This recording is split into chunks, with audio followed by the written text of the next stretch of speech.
भारत के महामहिम राष्ट्रपति आदरणीय रामनाथ कोविंद जी, बिहार के महामहिम राज्यपाल श्री फागू चौहान जी, बिहार विधानसभा के माननीय अध्यक्ष श्री विजय कुमार सिन्हा जी, बिहार विधान परिषद के माननीय सभापति श्री अवधेश नारायण सिंह जी, बिहार के माननीय उप मुख्यमंत्री श्री तारकिशोर प्रसाद जी, माननीय उप मुख्यमंत्री श्रीमती रेणु देवी जी,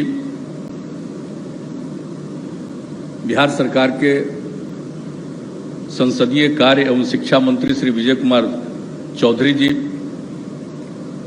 इस कार्यक्रम में उपस्थित सभी माननीय मंत्रीगण, बिहार विधानसभा एवं बिहार विधान परिषद के सभी माननीय सदस्यगण, सांसदगण,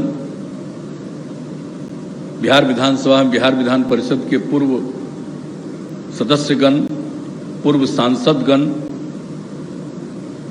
यहाँ उपस्थित अधिकारीगण, विशिष्ट अतिथिगण,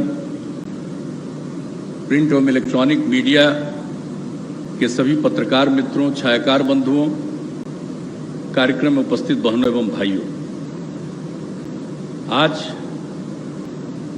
बिहार विधानसभा भवन के 100 साल पूरा होने के बाद उसके उपलक्ष्य में एक विशेष कार्यक्रम का आयोजन हमारे विधानसभा के माननीय अध्यक्ष श्री विजय कुमार सिन्हा जी ने किया है। और इस अवसर पर जो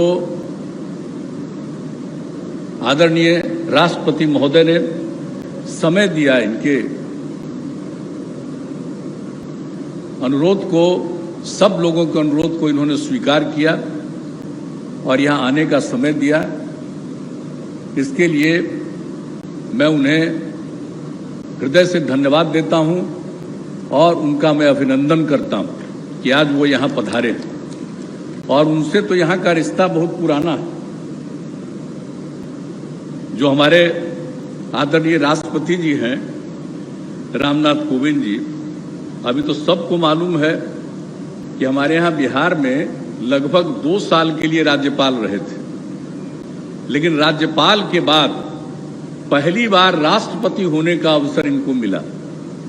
ये कोई मामूली बात नहीं है, बहुत ही विशेष बात है। जब ये राष्ट्रपति बने तो हम तो सदैव कहते हैं कि हमारे बिहार के ही हैं, ये तो पूरे देश के राष्ट्रपति हैं, लेकिन हम बिहारी लोग इनको बिहारी भी कहते रहते हैं, क्योंकि यहाँ के राज्यपाल थे और उसके बाद पहले भी एक राज्यपाल बने, लेकिन जो वो बने स्वर्गीय जाकिर हुसैन साहब, वो पहले यहाँ राज्यपाल थे बहुत पहले, लेकिन पहले उपराष्ट्रपति बने और तब वो राष्ट्रपति बने।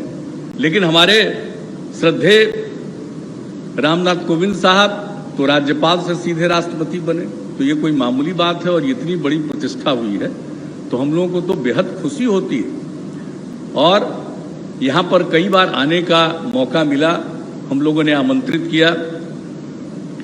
राष्ट्रपति जब बने उसके बाद इनको पहली बार कार्यक्रम के लिए हम लोगों ने आमंत्रित किया, जो तीसरा कृषि रोड मैप की शुरुआत हम लोगों को करवानी थी, तो वो इन्होंने 9 नवंबर 2017 से किया। इसके बाद ये खुद आए, केंद्रीय कृषि विश्वविद्यालय के इस पर डॉक्टर राजेंद्र प्रसाद केंद्रीय कृषि विश्वविद्यालय के दीक्षांत समारोह में ये पधारे 15 नवंबर 2018 को।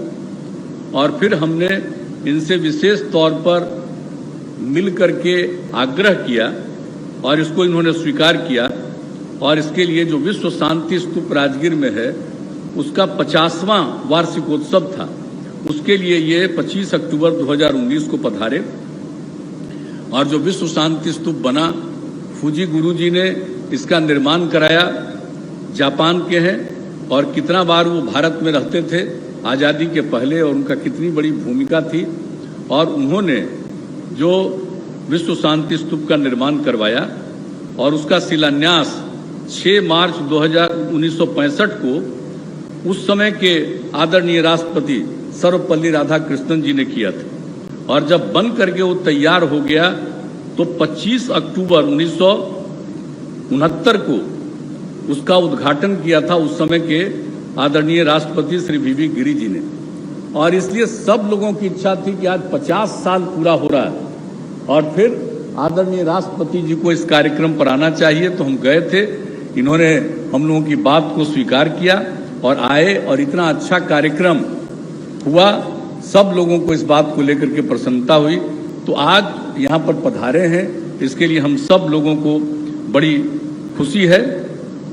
और यहाँ पर हमारे विधानसभा के माननीय अध्यक्ष ने, विजय कुमार सिन्हा जी ने बहुत सारी बातें रख दी हैं यहाँ के बारे में।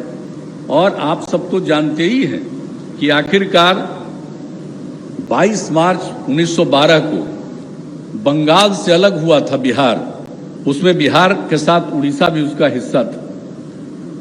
और उसी समय से, और जब बाद में हम लोगों को अवसर मिला तो 22 मार्च को हम लोगों ने 2009 से ही कार्यक्रम करना शुरू किया, जो बिहार दिवस के रूप में हम लोगों ने इसको मनाना शुरू किया है।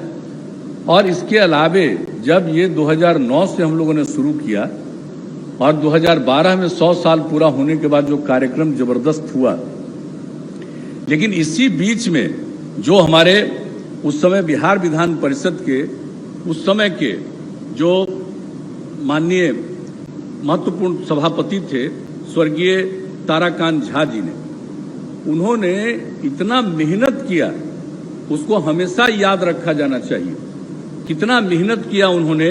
और उसके बाद जो विधायी परिषद बना था उसके लिए 22 मार्च 2011 से विधायी परिषद की स्थापना के शताब्दी समारोह का यानी 12 में हुआ था। तो उन्होंने इसके लिए 11 से ही कार्यक्रम शुरू किया और उसमें बुलाया था उस समय की महामहिम राष्ट्रपति श्रीमती प्रतिमा देवी सिंह पाटिल जी को। और बहुत महत्वपूर्ण भूमिका निभाई, एक एक चीज जो पुराना इतिहास था, जो कुछ भी यहाँ पर बना था, उन सब चीज़ों के बारे में सारी चीज़ों को उन्होंने प्रकाशित किया और लोगों के सामने लाया था। और यही इसी के साथ साथ जो सब कुछ था, और उसके बाद पूरे 1 साल उन्होंने कार्यक्रम निर्धारित कर दिया था।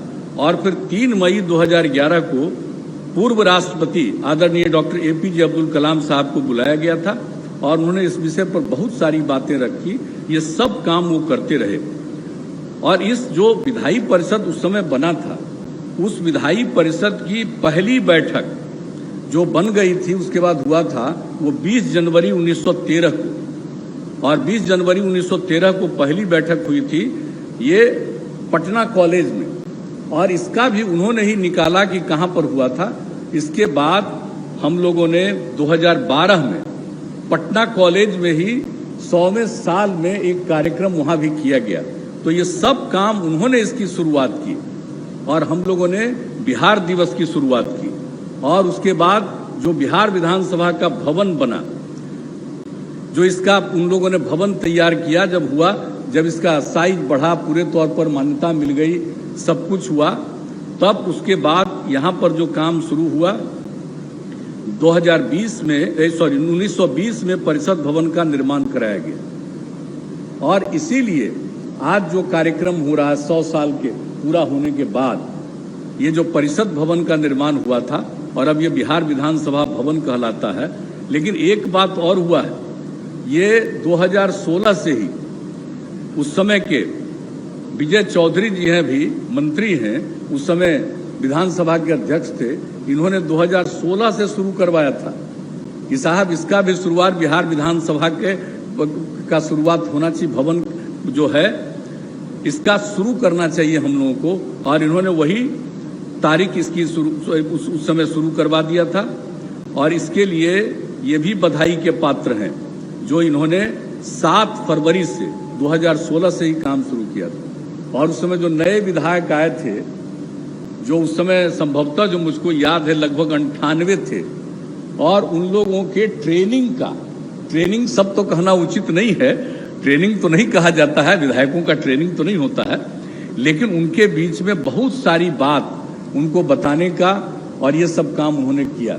और ये काम 4 साल तक होता रहा, कोई न कोई प्रकार से कार्यक्रम। और अभी हमारे जो माननीय अध्यक्ष हैं विजय बाबू, इन्होंने सोचा कि भाई 100 साल पूरा हो गया है, हम लोग निश्चित तौर पर करें। और ये सब तो कोरोना हो गया, ये कोरोना के चलते थोड़ा सा विलंब हुआ और आदरणीय श्रद्धेय राष्ट्रपति जी से अनुमति ली गई और उन्होंने समय दिया, आज आने का मौका मिला। तो एक एक चीज जो आज कम से कम कार्यक्रम हो रहा है और उसके बारे में जो कुछ भी हुआ है, ये बहुत अच्छी बात है। अब इसको लेकर के सब लोगों को जानकारी रहेगी और जो भी हमारा पुराना इतिहास है, आज़ादी की जो लड़ाई है, उससे लेकर के एक एक बात की जानकारी सब लोगों को मिलती रहेगी और नई पीढ़ी के लोग जानते रहेंगे। इस उद्देश्य से इसको किया गया है। और ये जो विधानसभा भवन है, जब हम लोगों को काम करने का मौका बिहार के लोगों ने दिया है, तो हम लोगों ने बिहार विधानसभा भवन का भी एक्सपेंशन कराया। सब तरह से कई प्रकार से हम लोगों ने इसका एक्सपेंशन कराया है, ये सब लोगों को मालूम है। तो हर तरह से का सारा काम हम लोग करने की कोशिश कर रहे हैं। और इस अवसर पर आज बहुत खुशी की बात है और जो निर्णय हुआ कि आज आदरणीय राष्ट्रपति जी ने शताब्दी स्मृति स्तंभ का शिलान्यास किया और उसके बारे में हमारे विधानसभा के माननीय अध्यक्ष ने चर्चा कर दी है। ये बहुत अच्छी चीज है। जब ये बन करके, आज आपने शिलान्यास कर दिया, वो बन करके तैयार होगा, वो इतना सुंदर लगेगा, वो कितना बढ़िया होने वाला है, इस बात को आप जान लीजिएगा। और उसी समय हमारी इच्छा भी थी कि जब हम लोग ये सब कर रहे हैं तो हम लोगों को बोधि वृक्ष भी लगाना है और वही सब मिल करके हम लोगों ने तय किया। और आज बोधि वृक्ष का भी बोध गया से ला करके बोधि वृक्ष का भी शिलान्यास हो गया। अब आप सोच लीजिए, बोधि वृक्ष क्या है? भगवान बुद्ध को वहां ज्ञान की प्राप्ति हुई, तो बोधि वृक्ष का मतलब यहां पर लगेगा। तो जितने लोग भी आएंगे, जब कभी भी आएंगे लोगों के प्रतिनिधि बन करके, तो सबको और ज्ञान बढ़ेगा। ये बोधि वृक्ष का इतना बड़ा महत्व है, इसलिए बोधि वृक्ष का भी यहाँ पर किया गया। और हमारे जो श्रद्धेय राष्ट्रपति जी हैं, उनको तो सब मालूम है। जब यहाँ पर, और कल जाने वाले भी हैं, हर तरह से जो कुछ भी काम हुआ है, बुद्ध स्मृति पार्क हम लोगों ने बनाया और बुद्ध स्मृति पार्क में अनेक चीज़ों का निर्माण करवाया हम लोगों ने। और वहाँ पर बोध गया का और श्रीलंका का, अनुराधापुरम का बोधि वृक्ष लगाया गया। और बाद में मालूम हुआ कि श्रावस्ती जो उत्तर प्रदेश में है, वहाँ भगवान बुद्ध 14 साल तक रहे थे, ये बाद में मालूम हुआ। तब वहाँ से भी मंगवा करके बोधि वृक्ष हम लोगों ने यहाँ पर लगवाया। ये सब परम पावन दलाई लामा जी ने हम लोगों के अनुरोध पर जब भी आए, उन्होंने वो भी बोधि वृक्ष का शिलान्यास वहाँ पर रखा। ये सब काम किया गया है, एक एक तरह से जो वहाँ पर बोधि वृक्ष का जो काम किया गया। अब इसके बाद, अब उसमें तो आप सब लोगों को मालूम है कि वहाँ पर करुणा स्तूप का निर्माण कराया गया, बुद्ध स्मृति संग्रहालय का निर्माण कराया गया। कितना अच्छा संग्रहालय बनाया गया, बुद्ध स्मृति संग्रहालय बुद्ध स्मृति पार्क में। और उसमें पहले मेडिटेशन केंद्र हम लोगों ने बनाया था। और जो वहाँ पर करुणा स्तूप हम लोगों का बना है बुद्ध स्मृति पार्क में, ये जरा जानना चाहिए सब लोगों को कि उस करुणा स्तूप में 5 देश से, Japan, Myanmar, south Korea, Sri Lanka एवं थाईलैंड से भगवान बुद्ध का अवशेष, वो वहाँ रिलिक्स वहाँ पर मिला था, वहाँ पर वो किया गया। और उसके अलावे परम पावन दलाई लामा जी ने भी वहाँ के लिए दिया है। तो 6 वहाँ पर बोधि वृक्ष वहाँ पर लगा हुआ है, ये आप अच्छी तरह जान लीजिए, जो सब कुछ भी है अवशेष है। और उसके आगे यहाँ हमारे भाई सुशील मोदी जी भी बैठे हुए हैं, बड़ी खुशी की बात है। अब ये जो जाते रहते थे, तीनों ने ही हमको सत्यनारायण गोयनका जी के बारे में कितनी बात बताई थी। और गोयनका जी जो यहाँ पर हम लोग बनाए बुद्ध स्मृति पार्क, और किस तरह से होगा, क्या चीज चलेगा, जब हमको ये पूरी बात बताए। और उस गोयनका जी की तरफ से यहाँ पर मैसेज आया कि साहब यहाँ पर विपश्यना केंद्र बनाइए, तो उनकी बात को तो मानना हम लोगों का फर्ज था। इसलिए उनकी बात को मान करके हम लोगों ने विपश्यना केंद्र स्थापित करा दिया। जो मेडिटेशन केंद्र है उसी का एक्सपेंशन करके पूरे तौर पर विपश्यना केंद्र बना दिया। और बड़ी खुशी की बात है कि कल श्रद्धेय राष्ट्रपति जी उसको देखने वाले हैं, बुद्ध स्मृति पार्क को, और उसके विपस्सना केंद्र को देखिएगा। उस विपस्सना केंद्र में आपको बता दें कि 3 जुलाई 2018 से उसका नियमित संचालन हो रहा है और सैकड़ों की संख्या में यानी करीब करीब 1200 लोगों का हो चुका है इसमें भाग लिया। और हम लोग चाहते हैं वहां पर कि हमारे जितने सरकारी लोग भी हैं जो नौकरी करते हैं, इन सब लोगों को हम चाहते हैं कि जरा विपस्सना में जाकर के उसका अनुभव प्राप्त कर लीजिए। और जो भी सरकारी कर्मचारी और अधिकारी जाएंगे वहां पर, उनको 15 दिन का छुट्टी हम लोग देंगे। 10 दिन का विपस्सना केंद्र में ये सब चीज उनको करना है। तो बड़ी खुशी की बात हुई जब कार्यक्रम के बारे में जानकारी मिली कि अन्य जगहों पर तो जा ही रहे हैं, आप विपस्सना केंद्र में जाइएगा। तो मुझे बड़ी खुशी हुई है कि जब आप अब विपस्सना केंद्र में जाइएगा कल, तो हम तो सब लोगों से कहेंगे कि भाई जरा विपस्सना केंद्र का, और जब बनाना शुरू किए तो हम लोग कितनी बार वहां जा करके क्या क्या करना है, स्त्री पुरुष सब आएंगे, उनके रहने का इंतजाम, जो ट्रेनर्स हैं उनके लिए इंतजाम, उनके भोजन का इंतजाम, हर तरह से लोगों की सुविधा का इंतजाम सब कुछ करवाया, ताकि कल जाकर के देखिएगा और सब ठीक लगेगा। और अगर आपका कोई सुझाव आ जाएगा तो हम लोग और बेहतर उसको करने की कोशिश करेंगे। इसी के लिए हम आप आज इसका जिक्र हम कर रहे हैं। तो आप वहां भी जाने वाले हैं, अन्य जगहों पर तो जाने वाले हैं ही। तो मुझे ये सब जान करके खुशी हो रही है।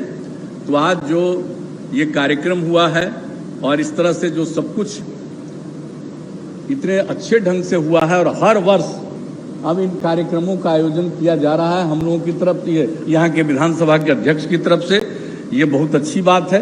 और इसके आगे भी और भी इस कार्यक्रम को करने का इन्होंने बातचीत किया है कि और लाएंगे। इनकी कोशिश होगी कि आदरणीय प्रधानमंत्री जी को भी यहाँ पर लाएंगे और उनका भी कार्यक्रम यहाँ पर एक करवाएंगे। तो ये सब इच्छा है ताकि सब लोगों को खूब अच्छे ढंग से मालूम हो जाए कि क्या हमारा है। विधानसभा भवन है, जब विधानसभा भी है, विधान परिषद भी है, लेकिन ये दोनों भवन है। लेकिन जो विधानसभा के अध्यक्ष होते हैं उन्हीं के हाथ में सारा सब कुछ इसको ठीक ढंग से रखने का और सब कुछ करने का अधिकार मिला हुआ है। इसलिए पूरे तौर पर करिएगा, और भी जितना जो कुछ भी इस चीज के एक्सपेंशन के लिए, इसके विकास के लिए जो कुछ भी करना है वो सब किया जाएगा। और आज जो आदरणीय राष्ट्रपति जी आप पधारे हैं, बड़ी खुशी की बात है। और अब जब आप आते हैं तो जैसा मैंने पहले कहा, हम लोगों को तो खुशी होती है कि भाई अब हम लोगों के असली बिहारी यहाँ पर आ गए हैं। इसलिए इन्हीं शब्दों के साथ मैं आपका अभिनंदन करता हूं, और इस कार्यक्रम के आयोजन के लिए मैं विधानसभा के अध्यक्ष को, विजय बाबू को विशेष तौर पर बधाई देता हूं। आप सब जो यहाँ पर इस कार्यक्रम में शामिल हुए हैं, मैं आप सब लोगों का अभिनंदन और स्वागत करता हूं। इन्हीं शब्दों के साथ मैं अपनी बात समाप्त करता हूं।